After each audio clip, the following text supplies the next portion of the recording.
بسم اللہ الرحمن الرحیم۔ سعد رضوی صاحب کی کال کے اوپر جو تحریک لبیک پاکستان نے احتجاج کیا، اس کی وجہ سے حکومت کو ایسا ڈنڈا ملا جس کی وجہ سے حکومت سویڈن کے خلاف یہ قدم اٹھانے کے لیے مجبور ہوئی۔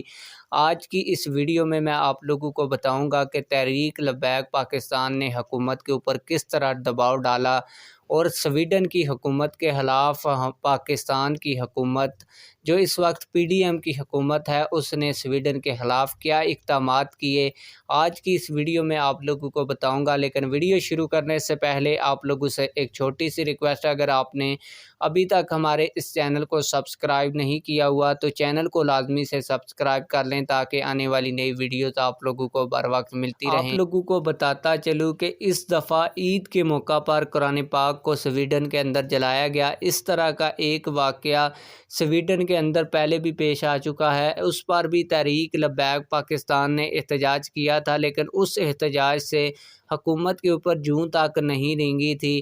آپ لوگوں کو بتاتا چلوں کہ اس دفعہ تحریک لبیک پاکستان نے احتجاج کی کال دی، اس کے بعد حکومت نے بھی احتجاج کی کال دی۔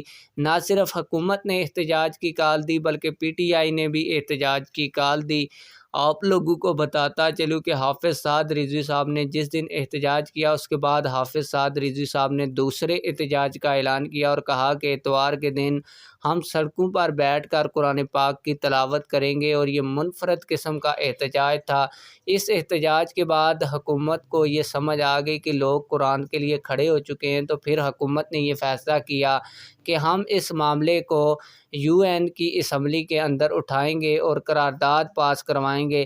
پھر اس حوالے سے وزیر خارجہ بلاول بھٹو صاحب یو این کی سلامتی کونسل میں پہنچے اور وہاں پر پاکستان کی جانب سے قرارداد پیش کی، اور الحمدللہ آج وہ جو قرارداد ہے وہ منظور کر لی گئی ہے کثرت رائے سے، اور امید ہے کہ سویڈن اب ان چیزوں کے اوپر نظر رکھے گا اور ایسے واقعات ہونے نہیں دے گا۔ آپ لوگ اس حوالے سے کیا کہتے ہیں کمنٹ سیکشن میں ہمیں اپنی رائے سے ضرور آگاہ کیجیے گا۔ ملتے ہیں کسی اور ویڈیو میں۔ اللہ حافظ۔